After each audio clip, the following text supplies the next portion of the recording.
دیگر عبادات میں نیت کے لیے کیا شے کمپلسری ہے؟ آیا نیت زبان سے کرنا ضروری ہے یا فقط دل سے ہی کر لی جاتی ہے؟ اور نیت کب ویلڈ ہوتی ہے، کب ان ویلڈ ہے؟ اسی طرح ہم نے آگے مزید یہ دیکھا کہ سحری کا کیا مطلب ہے، سحری کرنا کب نیت ہوگی، کب نیت نہیں ہوگی، اور کون کون سے ایسے روزے ہیں، جی ہاں کون کون سے ایسے روزے ہیں جن کی نیت وقت ختم ہونے کے بعد بھی کی جا سکتی ہے۔ جی ہاں ہم نے یہ بھی عرض کیا تھا کہ 3 قسم کے روزے ہیں کہ جن کی نیت سحری کا وقت ختم ہونے کے بعد بھی کی جا سکتی ہے۔ اس کے بعد ہم نے یہ سیکھا کہ کون کون سے ایسے امور ہیں کہ جو صیام، صوم، روزے کی حالت میں ان امور کا ارتکاب کرنا یہ منع نہیں ہے، اس سے روزہ نہیں ٹوٹتا۔ اور پھر اس کے بعد ہم نے وہ چیزیں دیکھی کہ جن سے روزہ ٹوٹ جاتا ہے۔ جی ہاں پھر وہ 2 قسم کی چیزیں ہیں، بعض چیزوں سے فقط روزے کی قضا لازم آتی ہے، اور بعض چیزیں ایسی ہیں، بعض امور ایسے ہیں، بعض مواقع ایسے ہیں کہ اگر ان ذرائع سے، ان طریقے سے، ان مواقع پر، اس حیت پر روزہ اگر توڑا جائے تو قضا کے ساتھ ساتھ کفارہ بھی لازم آتا ہے۔ تو ہم کفارے کے احکام پر پہنچے تھے کہ کفارہ کسے کہتے ہیں، تو تھوڑا سا آپ کو پچھلا عرض کر کے تاکہ ربط قائم ہو جائے، کنیکٹیویٹی ہو جائے، انشاءاللہ پھر ہم اپنے اگلے سبق کی طرف چلتے ہیں۔ تو جیسا کہ میں نے پہلے میں عرض کر چکا ہوں، ہم نے وہ چیزیں ذکر کی کہ جن کی بنا پر اگر روزہ توڑا جائے، وہ شرائط ذکر کی کہ ان شرائط کے پائے جانے کے ساتھ اگر روزہ ٹوٹ جاتا ہے، توڑ دیا جاتا ہے، تو اس صورت میں قضا کے ساتھ ساتھ کفارہ بھی لازم آئے گا۔ جی ہاں قضا کا مطلب ایک روزہ، اس کے بدلے میں ایک روزہ رکھنا، اور کفارے کا مطلب ہے پے در پے، کنٹینیوٹی کے ساتھ مسلسل 60 روزے رکھنا۔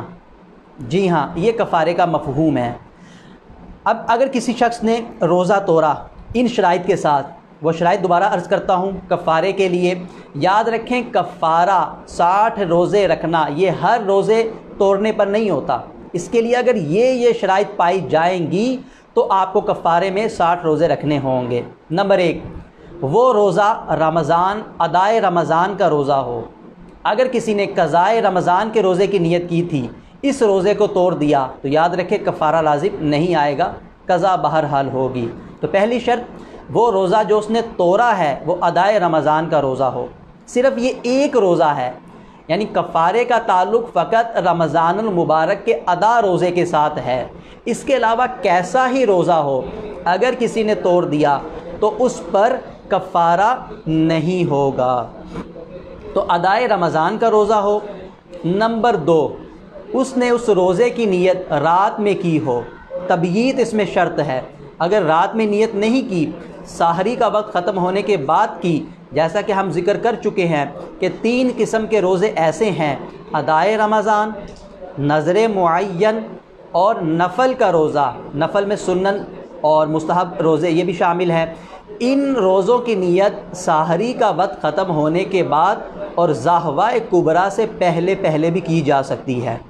تو لیکن کفارہ لازم ہونے کے لیے شرط یہ ہے کہ اس نے رمضان کے روزے کی نیت سحری کا وقت ختم ہونے سے پہلے کی ہو، یعنی رات میں نیت کی ہو۔ تو اگر اس نے رات میں نیت نہ کی اور روزہ توڑ دیا تو اس صورت میں کفارہ نہیں ہوگا۔ مزید شرط یہ تھی کہ وہ مقیم ہو، مسافر ہو، روزہ توڑا تو کفارہ نہیں ہوگا۔ مزید ایک شرط یہ تھی کہ اس نے روزہ کسی ایسی چیز کے ساتھ توڑا ہو، اس کا روزہ بریک اس نے ایسی چیز کے ساتھ کیا ہو کہ جو غذا ہے، جو مرغوب شے ہے،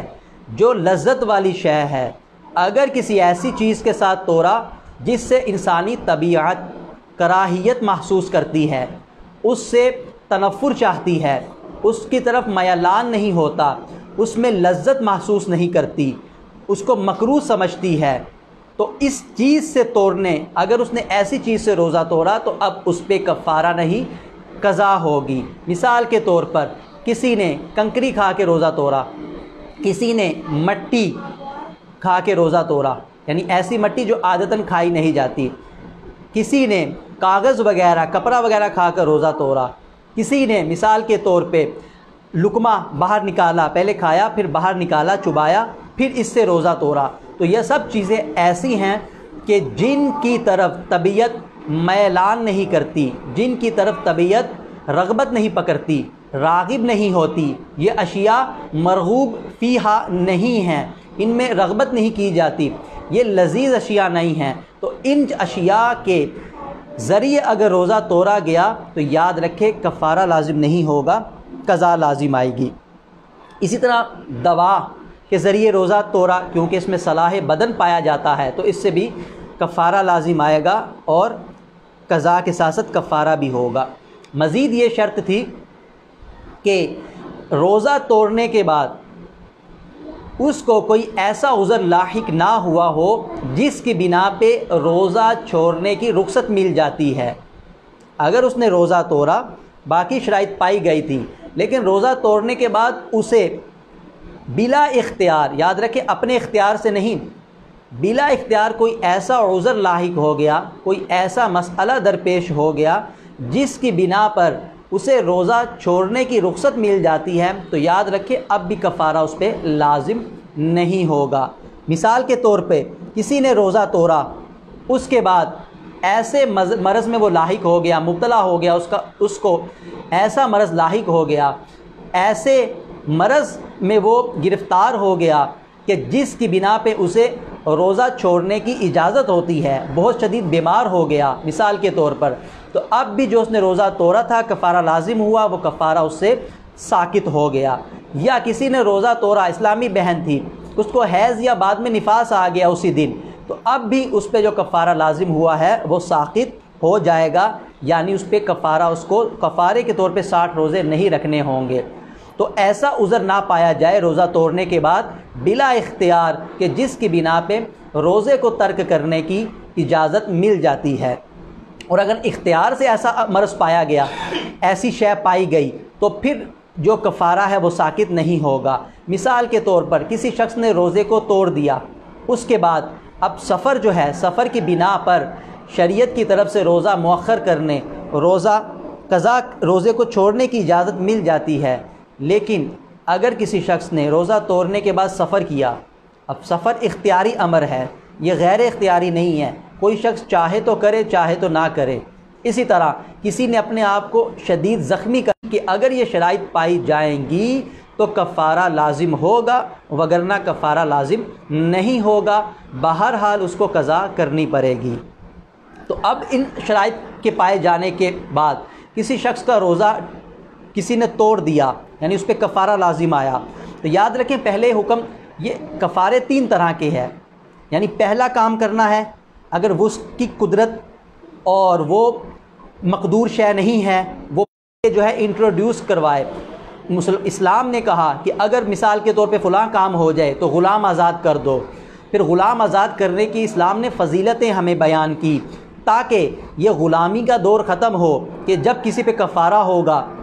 جب کسی پہ ایسے امور آئیں گے اور وہ غلام آزاد کرے گا، اسلام نے لازم کر دیا کہ غلام آزاد کرو، تاکہ اس کے ضمن میں ایک طرف تو کفارہ ادا ہوگا، دوسری طرف دنیا سے غلامی ختم ہوگی، غلام زیادہ سے زیادہ آزاد ہوں گے، غلامی ختم ہوگی۔ اسی طرح دین متین اسلام نے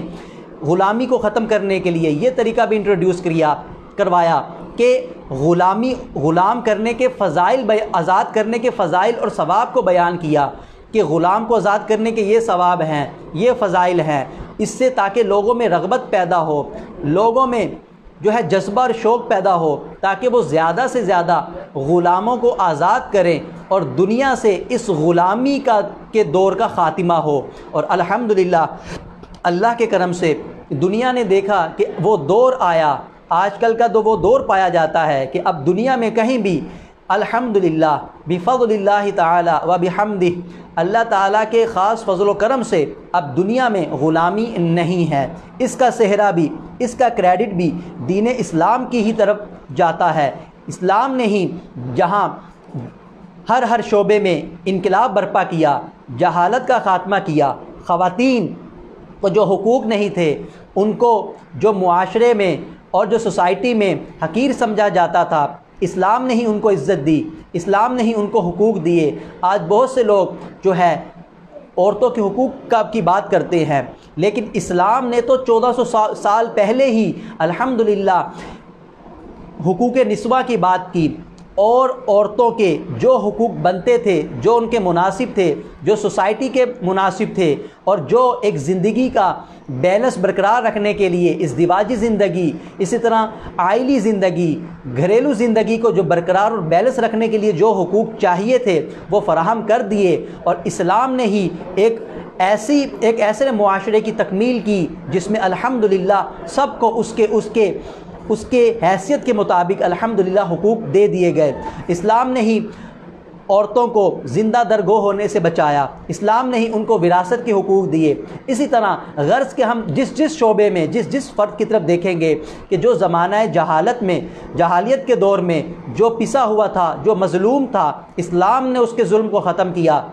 اسلام نے اس کی بے بسی کو ختم کیا، اسلام نے اسے معاشرے میں کھڑا کر دیا، اور اسلام نے اس کو عزت دی، اسلام نے اس کی عزت کو بحال کیا۔ الحمدللہ یہ دین اسلام کی خاصیت ہے۔ اگر کوئی تعصب کی اینک کو اتار کے دیکھے گا، جو حقیقت پسندانہ آنکھوں کے ساتھ تاریخ کا اور ہسٹری آف ورلڈ کا، ہسٹری آف اسلام کا مطالعہ کرے گا، تو وہ اس بات کا اقرار کرنے پہ مجبور ہو جائے گا کہ جی ہاں الحمدللہ اسلام نے انقلاب برپا کیا، دین اسلام نے لوگوں کو حقوق دیے، اور دین اسلام نے ایسا نظام کریٹ کیا کہ جو بیلنس نظام ہے، کہ جس میں کمی کوتاہی نہیں ہے، اور ایسا بیلنس نظام دیا ہے کہ اگر اس پہ عمل کیا جائے تو سارے مسائل کا خاتمہ ہو سکتا ہے۔ تو عرض کر رہا تھا غلام آزاد کیا جائے گا کفارے میں، چونکہ اب غلامی کا دور نہیں ہے، غلامی ختم ہو چکی۔ تو دوسرا جو طریقہ ہے کفارہ ادا کرنے کا وہ ہے 60 روزے پے در پہ رکھنا، مسلسل 60 روزے رکھنا۔ اور تیسرا یہ تھا کہ اگر کوئی 60 روزے نہیں رکھ سکتا، اس کی میں وضاحت کروں گا کہ وہ نہ رکھنے کی کیفیت کیا ہے، وہ نہ رکھنا کب ثابت ہوگا، اس نہ رکھنے کا تحقق کب ہوگا، وہ نہ رکھنا کہ 60 روزے رکھنے کی استطاعت نہیں ہے وہ متحقق کب ہوگا، اس کو میں عرض کروں گا۔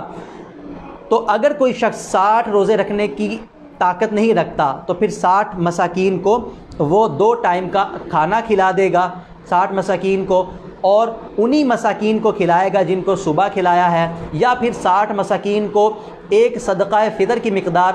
دے دے گا،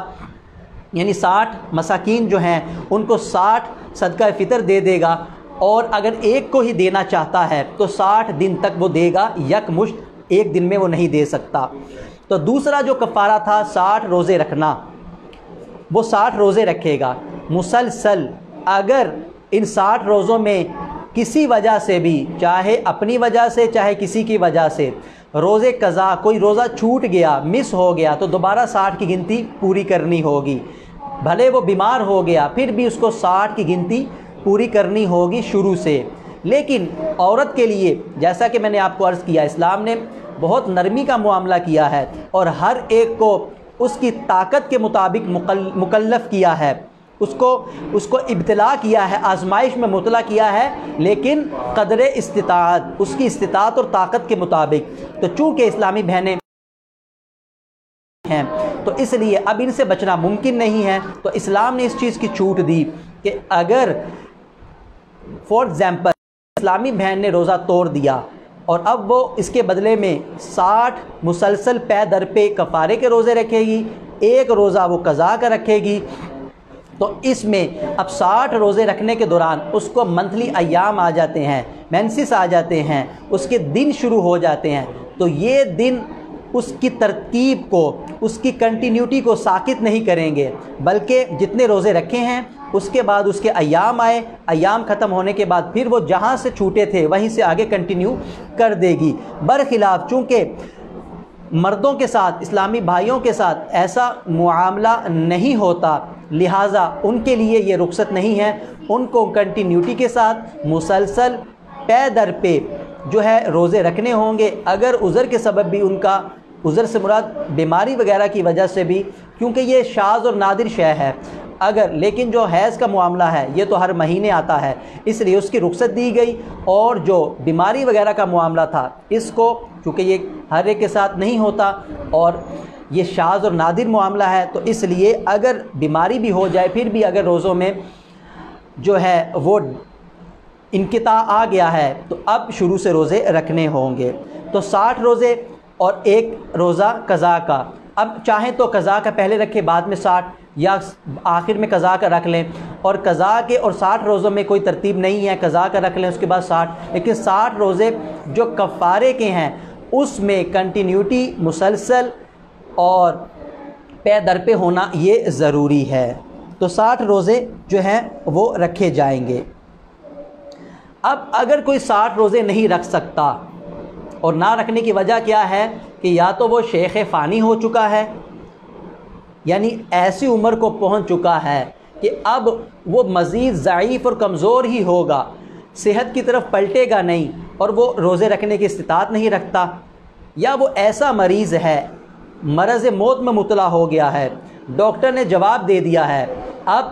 صحت کی طرف لوٹنا اس ممکن ہی نہیں اور متوقع ہی نہیں اور مرجو امید ہی نہیں کی جا سکتی کہ اب یہ جو ہے اس بیماری سے نکل کر صحت کی طرف پلٹے گا، تو اس کے لیے بھی اجازت ہے کہ اب وہ کیا کرے۔ اگر اس نے سابقہ زندگی میں 60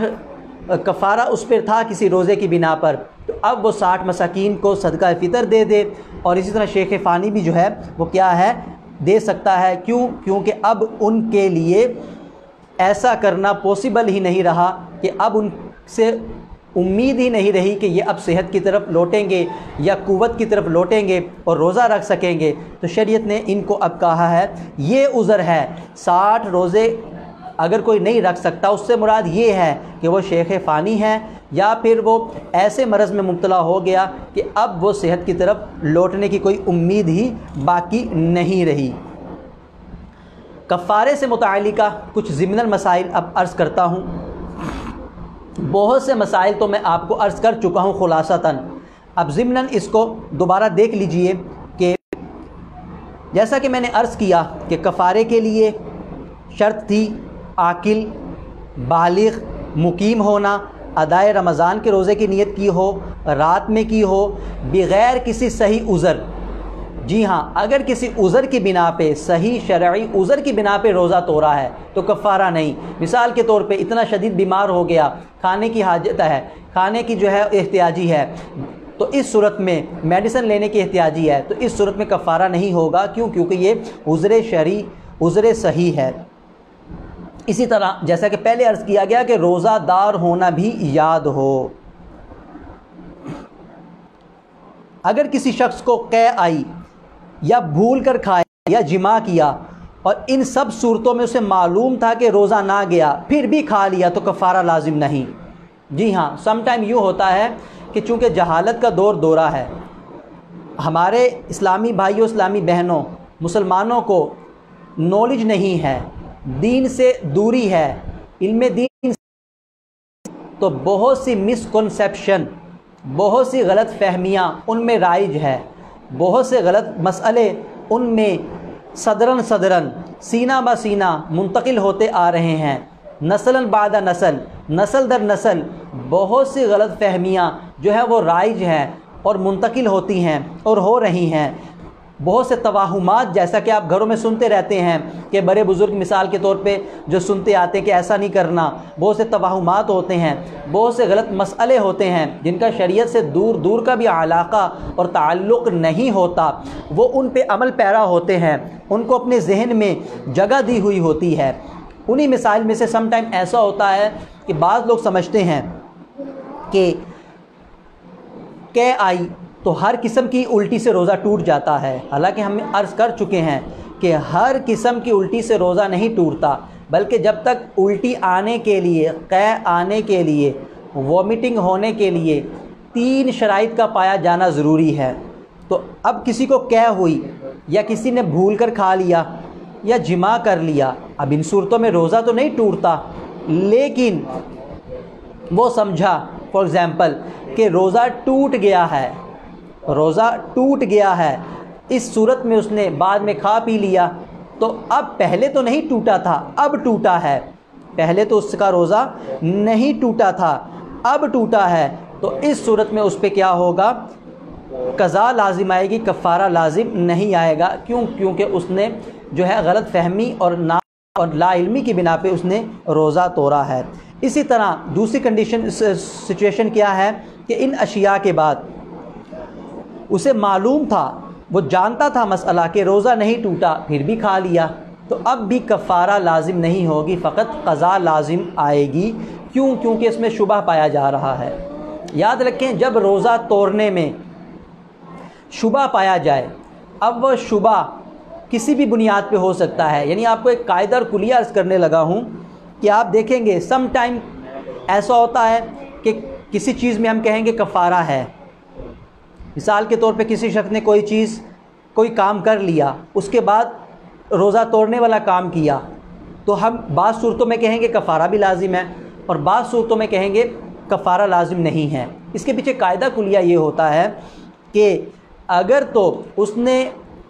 کوئی کام کیا، اس کی بنا پہ غلط فہمی کا شکار ہوا، تو یعنی اس کو شبہ ہوا۔ شبہ کیا ہوا؟ وہ سمجھا کہ اس چیز سے روزہ ٹوٹ جاتا ہے۔ کیونکہ اس کی نظیر سے روزہ ٹوٹ رہا ہے۔ مثال کے طور پہ جیسے قے کو ہی لے لیں، کسی کو قے آئی، اس نے سمجھا روزہ ٹوٹ گیا۔ کیونکہ قے کی ایک صورت ہے کہ اگر 3 شرائط پائی جائیں تو روزہ ٹوٹ جاتا ہے، تو اس نے اس کی نظیر کو سمجھتے ہوئے کہ چونکہ قے سے روزہ ٹوٹتا ہے تو یہ بھی قے ہے، روزہ ٹوٹ گیا، تو چونکہ شبہ پایا گیا تو ایسا کام کیا کہ جس میں شبہ پایا جاتا ہے روزہ ٹوٹنے یا نہ ٹوٹنے کا، اور اس نے اس شبے کی بنا پہ روزہ توڑ دیا۔ یا علماء کا اختلاف تھا اس میں کہ بعض علماء نے کہا اس چیز سے روزہ نہیں ٹوٹتا، بعض نے کہا ٹوٹ جاتا ہے۔ اس بنیاد پہ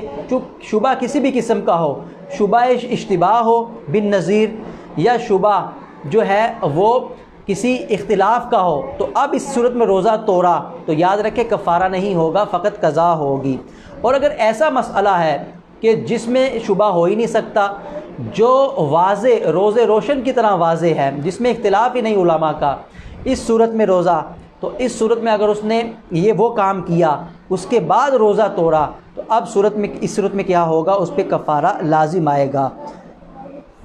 تو اگر قے وغیرہ آئی، اس قسم کے معاملات ہو، کھایا پیا جماع کیا، معلوم تھا روزہ نہیں ٹوٹا، پھر بھی کھا پی لیا تو کفارہ نہیں، قضا ہوگی۔ احتلام ہوا کسی کو روزے کی حالت میں، جیسا کہ ہم پہلے بھی عرض کر چکے ہیں، احتلام ہونے سے روزہ نہیں ٹوٹتا۔ کسی کو احتلام ہوا اور اس نے سمجھا کہ احتلام سے روزہ ٹوٹ جاتا ہے، اس نے کھا پی لیا، تو اب اس صورت میں کیا ہے؟ کفارہ لازم جو ہے وہ، بلکہ اس کی صورت یہ بنا لیجئے، دوسرا مسئلہ دوسری صورت میں عرض کرتا ہوں۔ پہلی صورت اس کی یہ دیکھ لیجئے کہ احتلام ہوا اور اسے معلوم بھی تھا کہ روزہ نہ گیا۔ پہلے معلوم ہونے والی صورت دیکھ لیجئے کہ احتلام ہوا اور اسے معلوم تھا کہ اس سے تو روزہ جاتا نہیں ہے، اور اس کے باوجود روزہ توڑ دیا، کھا پی لیا، تو اس صورت میں کفارہ لازم ہوگا۔ کیونکہ احتلام والا مسئلہ ایسا ہے کہ اس میں شبہ نہیں ہے، اور اب احتلام سے روزہ نہیں ٹوٹتا۔ اس مسئلے میں جو ہے، اس صورت میں اسے معلوم بھی تھا کہ روزہ نہ گیا، اس نے کھایا تو کفارہ لازم ہو جائے گا۔ کیونکہ احتلام سے روزہ نہیں ٹوٹتا۔ اپنا لعاب تھوک کر چاٹ لیا۔ اب وہ قاعدہ یاد کریں کہ میں نے عرض کیا تھا روزہ ایسی چیز سے توڑا ہو کہ جو باعث نفرت، باعث کراہت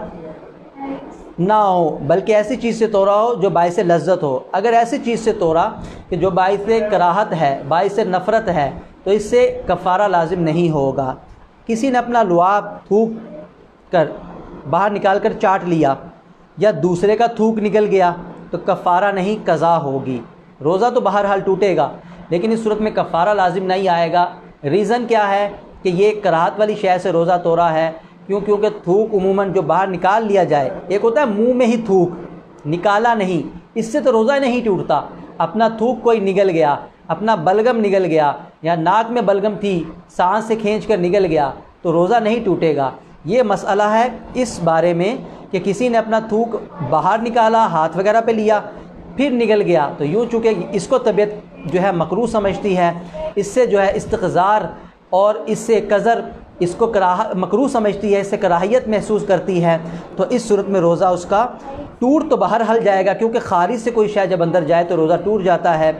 تو اس صورت میں روزہ اس کا ٹوٹ گیا، لیکن قضا لازم آئے گی، کفارہ لازم نہیں آئے گا۔ لیکن اگر کراہت والی اور استقذار والی اور ناپسندیدگی والی صورت نہ پائی گئی، مثال کے طور پہ کسی نے اپنے محبوب کا جس سے وہ محبت کرتا ہے، آپ جانتے ہیں کہ جب کوئی کسی کی محبت کا شکار ہوتا ہے تو پھر محبوب کی ہر شے اس کو اچھی لگتی ہے، تو اگر کسی نے اپنے محبوب کا تھوک نگل لیا، یا معظم دینی محبت بھی، اگر کسی معظم دینی کا تبرک کے طور پہ تھوک نگل لیا، تو اب چونکہ اس سے طبیعت جو ہے کراہت محسوس نہیں کرتی، چاہے وہ محبوب کا ہو چاہے معاملہ کسی معظم دینی کا ہو، اس صورت میں چونکہ تبرک کے طور پہ شیخ کا معظم دینی کا تھوک نگلا اور چونکہ اس میں کراہت نہیں ہے، یا محبوب کا تھوک نگلا، تو اس صورت میں بھی چونکہ کراہت نہیں ہے، تو اب کفارہ ہوگا، روزہ ٹوٹ جائے گا، کفارہ ہوگا، قضا بھی لازم آئے گی، فقط قضا نہیں بلکہ قضا پلس کفارہ لازم ہوگا۔ وجہ کیا ہے کہ کراہت نہیں پائی گئی۔ خربوزہ، تربوزہ کا چھلکا کسی نے کھا لیا تو عموماً کھایا نہیں جاتا، طبیعت اس کی طرف میلان نہیں کرتی۔ اگر خشک ہو یا ایسا ہو کہ لوگ اس کے کھانے سے گھن کرتے ہیں، یعنی خشک کو نہیں کھایا جاتا، یا اس حالت میں ہو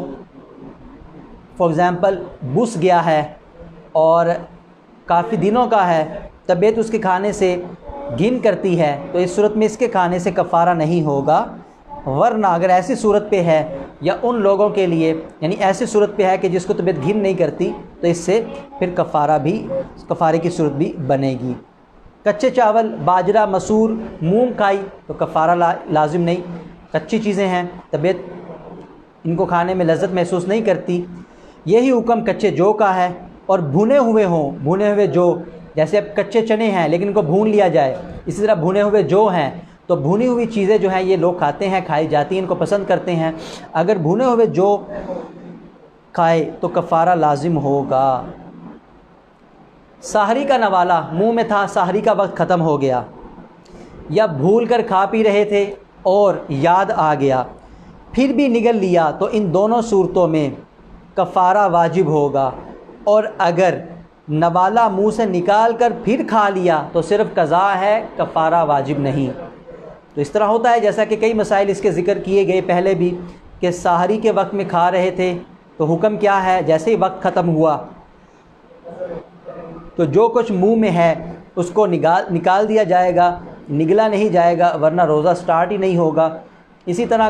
بھول کر کھا پی رہے تھے، یاد آ گیا تو ابھی جو کچھ منہ میں کھانا پانی ہے اسے نکال دیا جائے گا، نگلا نہیں جائے گا۔ اگر کوئی شخص نگل گیا، کھا پی لیا، تو اب چونکہ یہ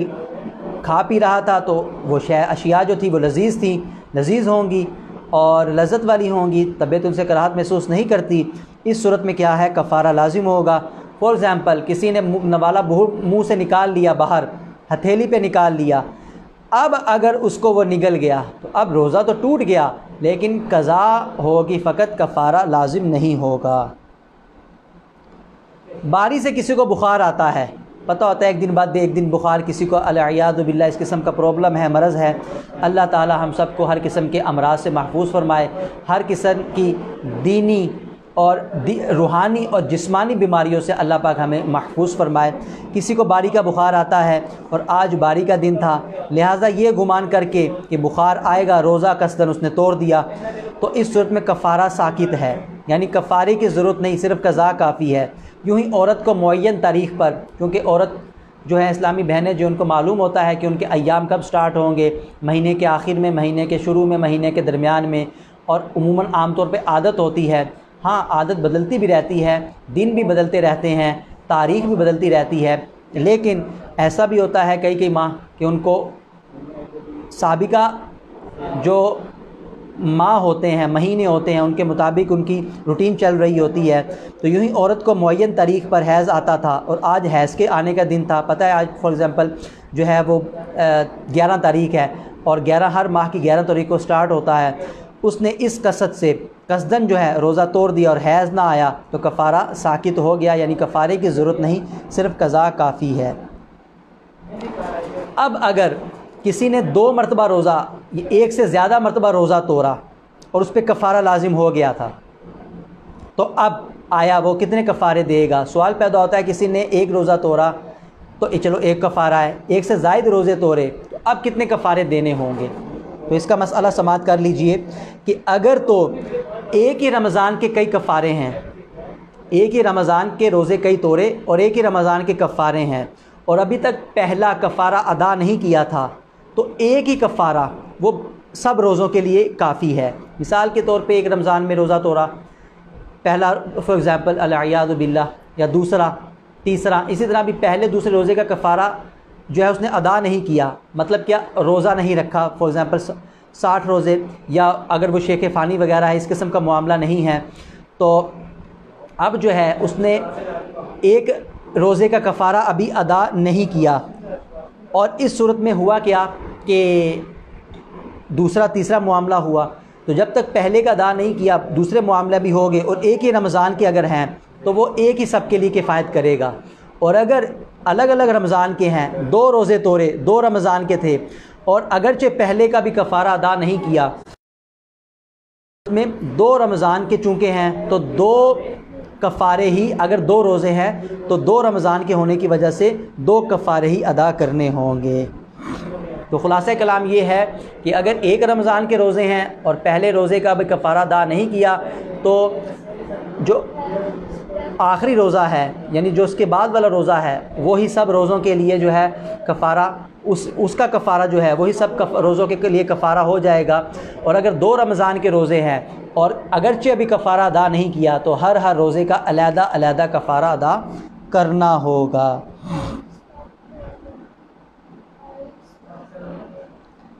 جیسا کہ عرض کیا گیا کہ کفارہ عرض کرنے کے لیے یہ بھی ضروری ہے کہ روزے کے توڑنے کے بعد کوئی ایسا امر نہ پایا جائے کہ جس سے روزہ چھوڑنے کی اجازت مل جاتی ہے۔ آخری مسئلہ سماعت فرمائیں کفارے سے متعلق، کہ یہ جو کہا گیا ہے کہ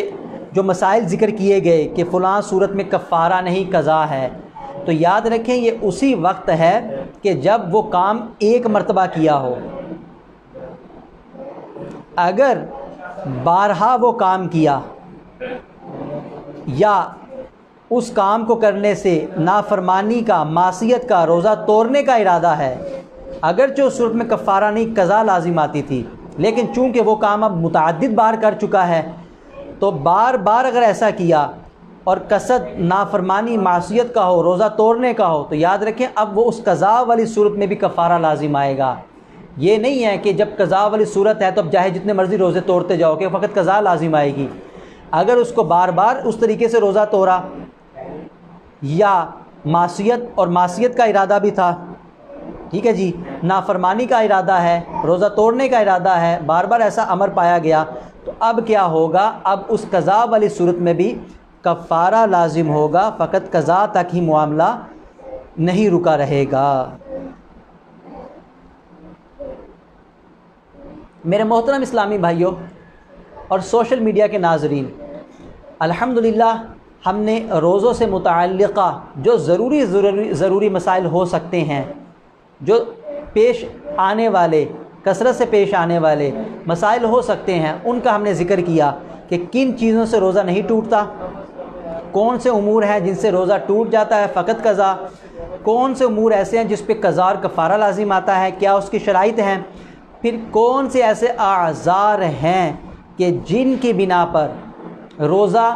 ترک کرنے کی، روزے کو مؤخر کرنے کی اجازت مل جاتی ہے۔ اور اب الحمدللہ تقریباً ہمارے روزے سے متعلقہ مسائل جو ہیں وہ کمپلیٹ ہوئے۔ اب ہم چلتے ہیں دوسری اہم عبادت کی طرف۔ دوسری اہم شے رمضان المبارک کی جو خصوصیت کے ساتھ فقط اسی ماہ میں عبادت کی جاتی ہے، وہ ہے تراویح۔ جی ہاں، بہت ہی پیاری عبادت ہے، اور پیارے آقا علیہ الصلوۃ والسلام کی یہ سنت بھی ہے تراویح، جی ہاں سنت بھی ہے۔ اس سے متعلقہ اب ہم مسائل سیکھیں گے کہ تراویح کس پر ضروری ہے، تراویح کی کتنی رکعات ہیں، تراویح جو ہے اس کے بارے میں قرآن پاک تراویح میں پڑھنے کا کیا حکم ہے، تراویح کے سے متعلقہ جو مسائل ہیں ان کو ہم سیکھیں گے۔ تو تراویح بھی چونکہ سنت مبارکہ ہے، سنت ہے اس لیے، اور اس پہ بھی ہمیں عمل کرنا چاہیے، اور سنت پہ عمل کرنے کے بارے میں تو ایک حدیث پاک عرض کرتا ہوں کہ پیارے آقا علیہ الصلاۃ والسلام کا فرمان عالی شان ہے، جس نے میری سنت سے محبت کی اس نے مجھ سے محبت کی، اور جس نے مجھ سے محبت کی تو وہ جنت میں میرے ساتھ ہوگا۔ سبحان اللہ۔ پیارے آقا علیہ الصلاۃ والسلام نے دیکھیں سنت سے محبت کرنے والے کو کیا بشارت عطا کی ہے، کیا اس کے لیے فضیلت عطا کی ہے کہ جس نے میری سنت سے محبت کی اس نے مجھ سے محبت کی۔ تو ہم پیارے آقا مدینے والے مصطفیٰ صلی اللہ تعالی علیہ وآلہ وسلم سے محبت کا دعویٰ تو کرتے ہیں، لیکن ہمیں غور کرنا چاہیے کہ آپ کے جو فرامین ہیں، آپ کے جو سنتیں ہیں، آیا ہم اس پہ بھی عمل پیرا ہے کہ نہیں، ان سے بھی محبت کرتے ہیں کہ نہیں۔ اور محبت کا تقاضا کیا ہوتا ہے کہ جس شے سے محبت ہو پھر اس کی ہر شے سے محبت ہوتی ہے، جس شے سے محبت ہو، جس ہستی سے محبت ہو پھر اس کے قول سے بھی محبت ہوتی ہے، اس کے فعل سے بھی محبت ہوتی ہے، اس کے عمل سے بھی محبت ہوتی ہے، غرض کہ اس سے متعلق، اس سے وابستہ ہر شے سے محبت ہوتی ہے۔ تو ہمیں غور کرنا چاہیے جب ہم دعویٰ کرتے ہیں ہم کہ پیارے آقا مدینے والے مصطفیٰ صلی اللہ تعالی علیہ وآلہ وسلم سے ہمیں بے انتہا محبت ہے، ہماری تو جانیں آپ پہ قربان ہے، تو میرے محترم میٹھے اسلامی بھائیوں، میرے محترم پیارے اسلامی بھائیوں، میرے سوشل میڈیا کے ناظرین، ہمیں غور کرنا چاہیے یہ دعویٰ محبت یہ ہمارا کتنا سچا ہے۔ کیونکہ محبت کا معیار ہے، ہر کوئی جانتا ہے کہ چاہے وہ دنیاوی محبت ہو چاہے وہ دینی محبت ہو، جب کسی ہستی سے محبت ہوتی ہے تو اس کی پھر ہر بات مانی جاتی ہے، اس کے ہر قول کو جو ہے سنا اور سمجھا جاتا ہے، عمل کیا جاتا ہے، اس کے ہر بات کو مانا جاتا ہے۔ جب ہمیں پاکیزہ محبت، دینی محبت، پیارے آقا سے محبت ہے، ہم دعویٰ کرتے ہیں، ہم جان نچھاور، جان نثار کرنے کا دعویٰ کرتے ہیں، تو غور کرنا چاہیے کہ آپ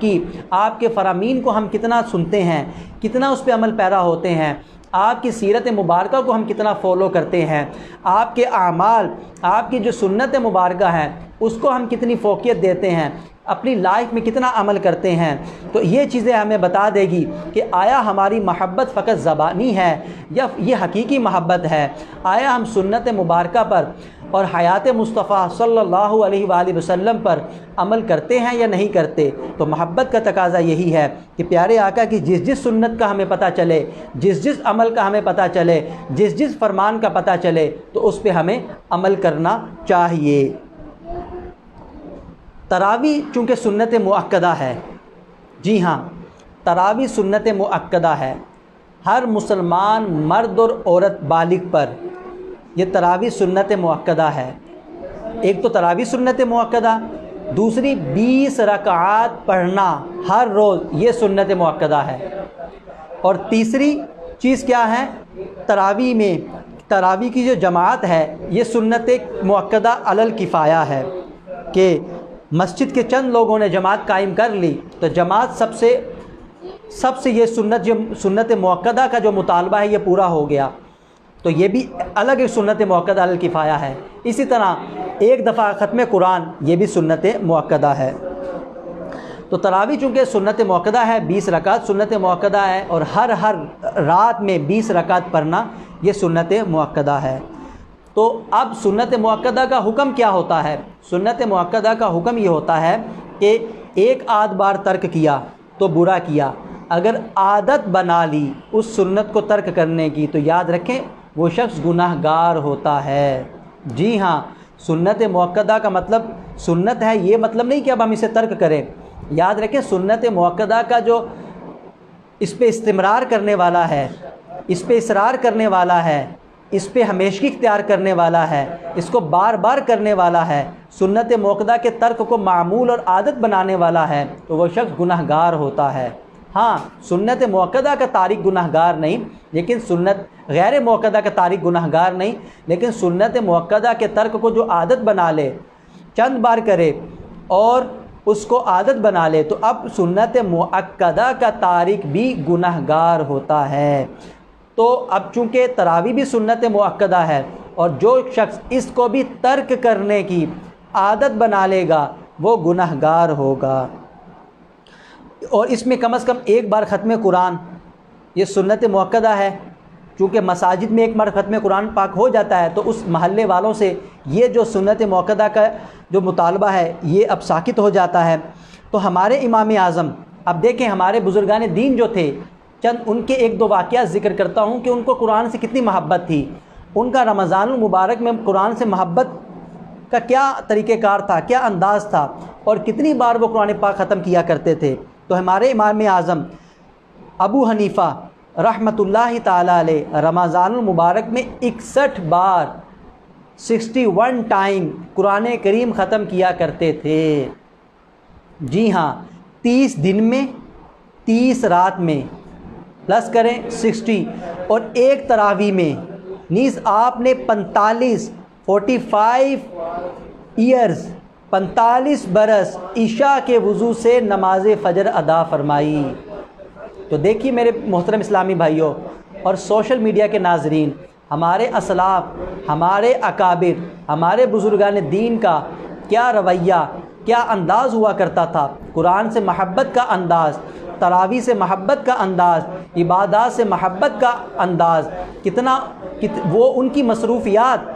اکابرین، اسلاف، بزرگان دین، یہ اہل علم ہوا کرتے تھے، علم کے ساتھ ساتھ لوگوں میں درس و تدریس کے ساتھ اپنا روزگار کمانے کے ساتھ ساتھ پھر بھی عبادات میں ان کا کوئی ثانی نہیں ہوا کرتا تھا۔ ہم یہاں پہ ایک کام کرتے ہیں تو ہم اس پہ فخر محسوس کیا کر کے نہیں رہتے کہ ہم نے تو فلاں کام کر لیا۔ ہمارے اکابرین عبادات بھی ایسی کیا کرتے تھے، درس و تدریس کے ساتھ ساتھ، رزق کمانے کے ساتھ ساتھ، اپنا کاروبار کرنے کے ساتھ ساتھ عبادت بھی اس کثرت سے کیا کرتے تھے کہ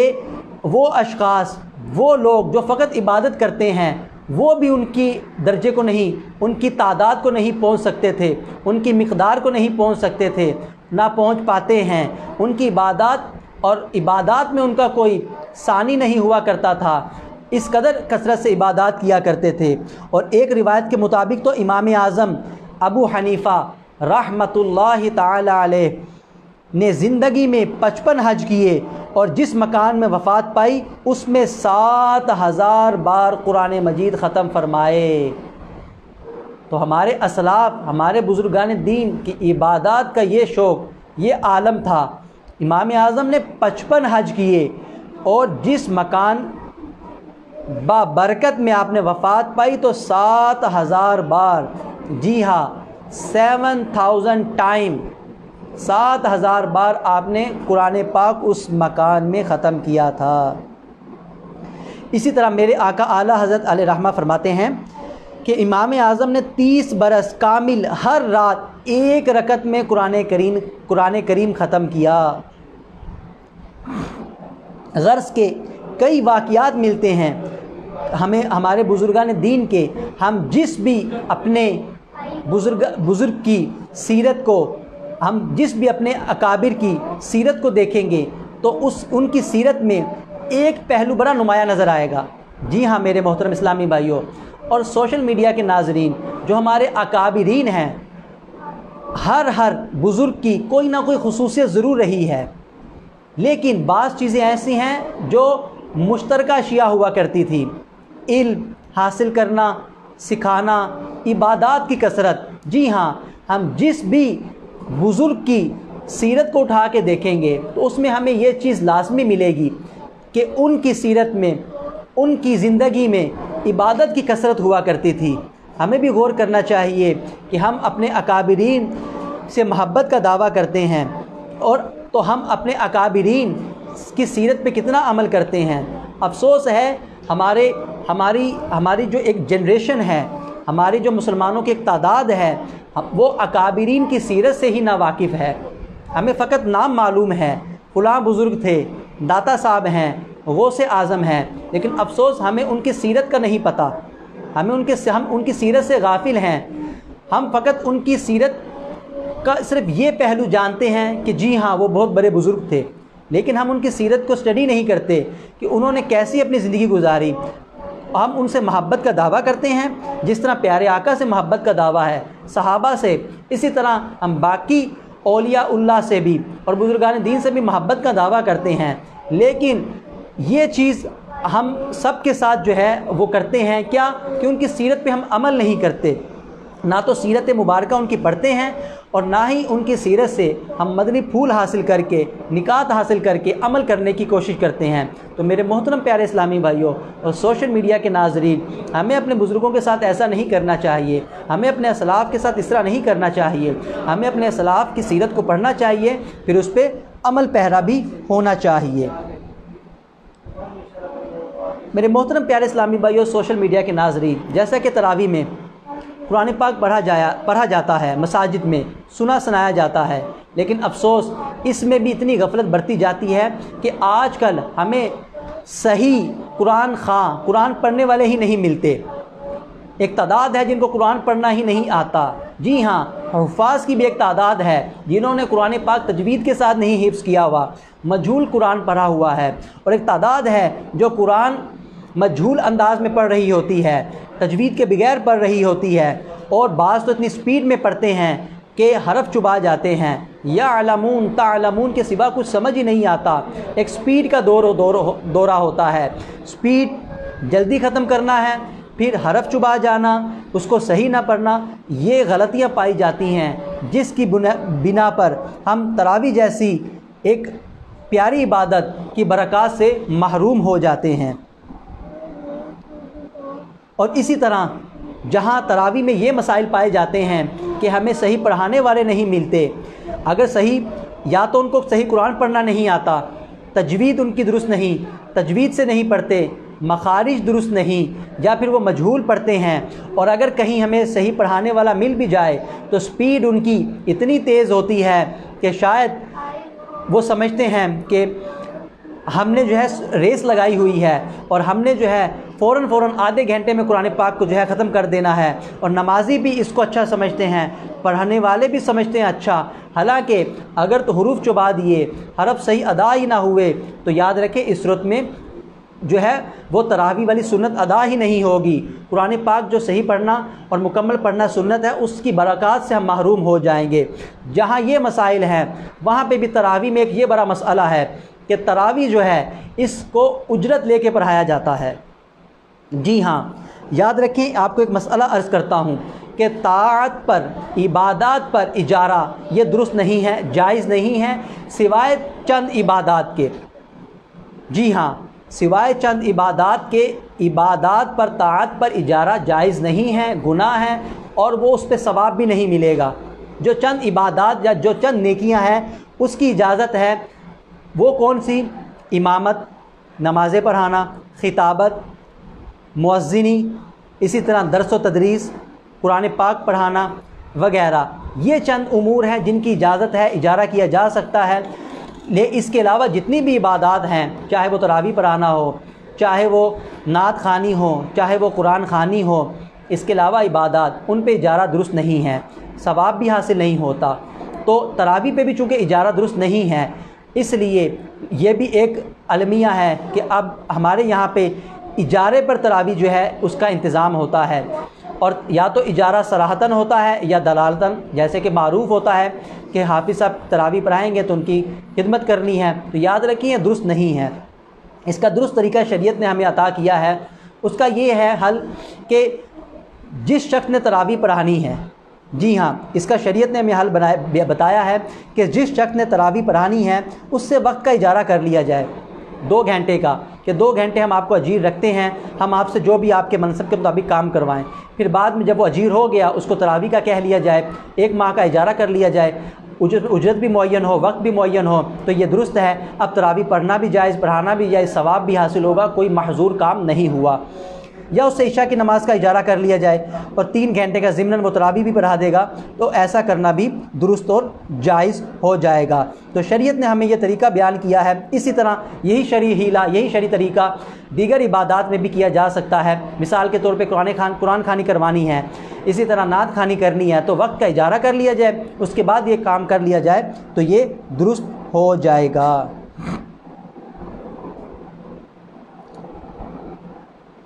تراویح کی جو جماعت ہے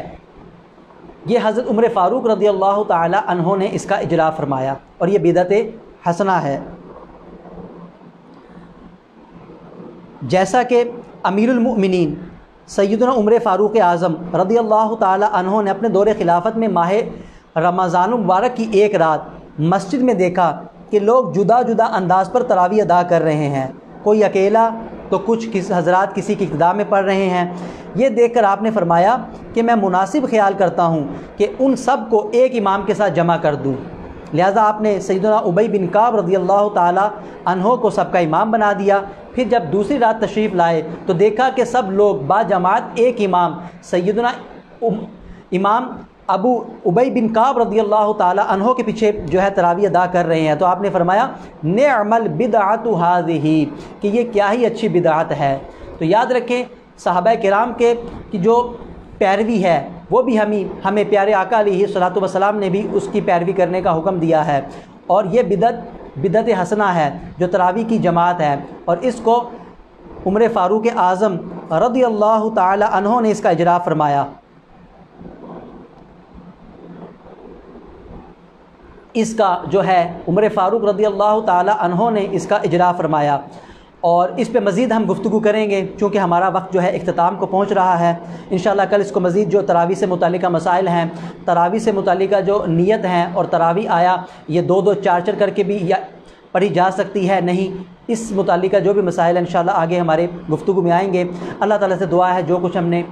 سنا، جو کچھ ہم نے بیان کیا، جو کچھ ہم نے سیکھا، جو کچھ ہم نے سمجھا، اس کو سمجھنے میں سننے میں جو غلطیاں کوتاہیاں ہوگی اپنی رحمت کے صدقے سے معاف فرمائے،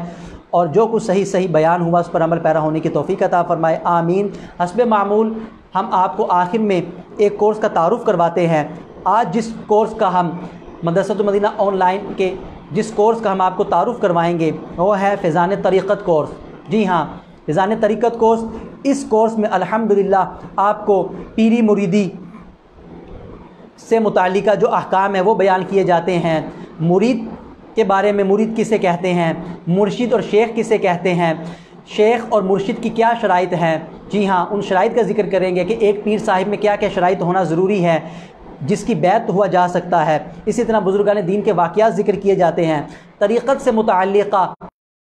دیگر امور کو ذکر کیا جاتا ہے۔ اس کورس کا دورانیہ 30 منٹ ہے، اور یہ 92 ڈیز کا کورس ہے، بہت ہی پیارا کورس ہے۔ اس کو بھی کرنے کی نیت کر لیجئے، اللہ تعالی ہمیں عمل کی توفیق عطا فرمائے۔ آخر میں کرونا وائرس سے محفوظ رہنے کے لیے دعا پڑھ لیتے ہیں۔ صلاۃ والسلام علیک یا رسول اللہ وعلی آلک واصحابک یا حبیب اللہ، اللہم عافنی فی بدنی، اللہم عافنی فی سمعی، اللہم عافنی فی بصری، لا الہ الا انت، صلاۃ والسلام علیک یا نبی اللہ وعلی آلک واصحابک یا نور اللہ۔ دعاؤں میں یاد رکھیےگا، مدنی چینل دیکھتے رہیے گا، مدنی مذاکرے میں بھی شرکت کیجیے گا۔ السلام علیکم ورحمۃ اللہ وبرکاتہ۔